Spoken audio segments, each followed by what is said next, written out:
Ranking Member, Mr. DeSaulnier, for your question, sir.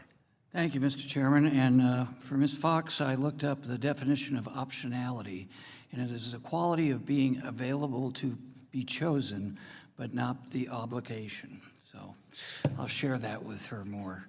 Ms. Chobus, you had a wonderful line that I didn't write down quick enough in your testimony about how people are making the choice just to pay their bills as opposed to, I wrote the word longevity, but could you just repeat your choice of words? So I get it right. Was it the mailbox money comment? No, prior to that, you were just talking, which all of you have talked about in various forums, about consumers are making choices, but they're not real choices because they've got to decide whether they pay for their health care, whether they put more money into retirement, whether they put more money into child care. So it's not, my questions were driven by wages because you have to have people making enough to contribute enough.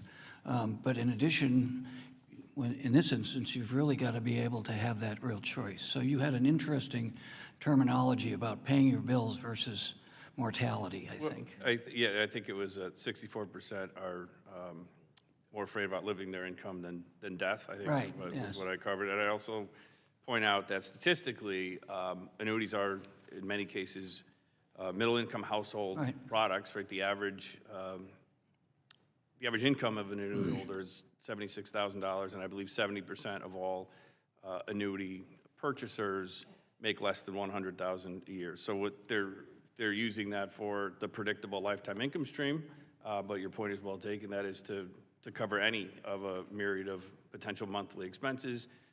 They've just put that predictability and that lifetime guarantee piece behind as they determine how, to respend that lifetime income check.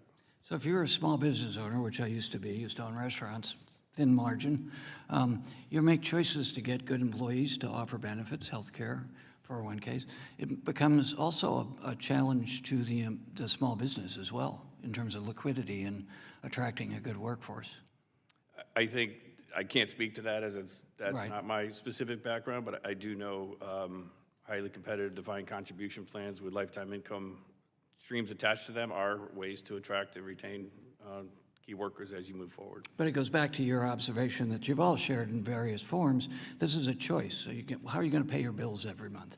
When you get that number from the Fed that almost half of the American public is $400 away from an unexpected expense to being overdrawn in their bank.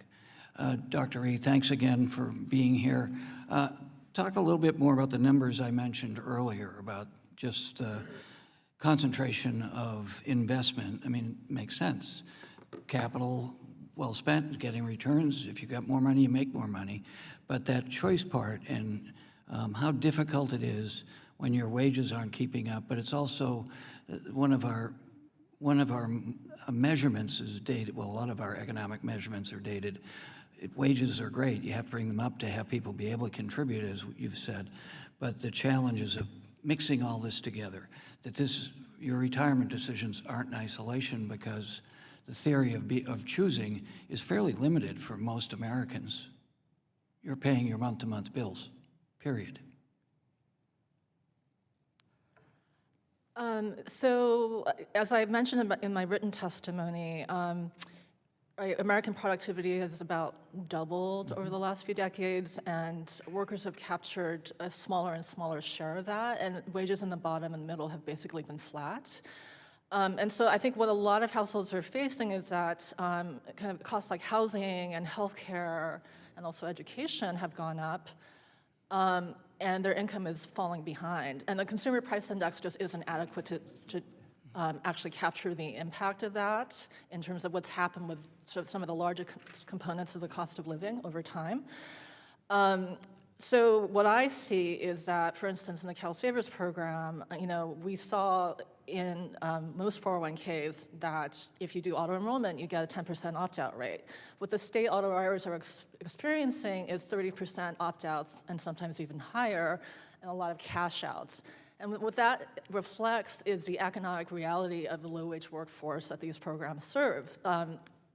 People feeling like they just can't even afford a 5% deduction out of their paycheck.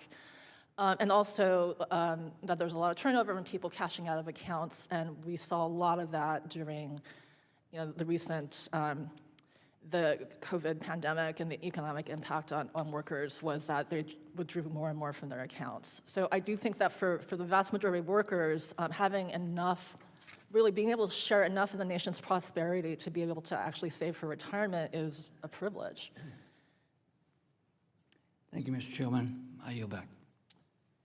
I thank the gentleman for yielding, and now I'd like to recognize the ranking member for your closing remarks. Thank you, Mr. Chairman. I just following up, since I'm talking to a fellow Californian who lives in a high-cost area, the other challenge is for people in high-cost housing areas. We talked about the other costs, but so many people are living on the equity of their homes in urban areas, and where 65% of the GDP is from. So when you're looking at retirement in its totality, it's really a scary moment to continue this. Mr. Chairman, again, thank you, and I think this is an opportunity for us to work together to a more efficient, safer retirement system for the country that allows people to really have a choice. But we've got a lot to work on, and I'm more than anxious to work with you to do as much as we can, as soon as we can. So for millions of workers across the country who are struggling to feed their families and afford the cost of day-to-day life, as I've said, let alone save for retirement, unfortunately, this administration and my Republican colleagues sometimes have not been very helpful in lowering the cost of living. Affordability is important right now in politics, and here's a chance for us in Congress to demonstrate on this issue about affordability and, pardon the expression, return on long-term investments. Instead, prices are too high right now, healthcare premiums are skyrocketing, and wages have stagnated. To make matters worse, the current retirement system is leaving many workers behind, and may have many more to leave behind if the investors in AI technology get what they want unfettered. 2 out of 5 working-age households have no 401k or IRA assets in the United States. Retirement security goes hand in hand with workers' wages and their ability to choose. If we want to fix America's retirement system and forge an economy that works for everyone, for all Americans, Congress must take action, with all due respect to my friend from North Carolina, to raise the minimum wage, empower workers' ability to collectively bargain for higher wages, better benefits, and better workplaces. Well, I appreciate today's discussion and look forward to a future working collaboratively in these bipartisan conversations while we can ensure that workers retire with dignity and financial security. I also want to remind my colleagues that it will be a challenge, but it's a challenge that would be well worth it for us to take up in a bipartisan fashion. Thank you, Mr. Chairman. I yield back. Thank the gentleman for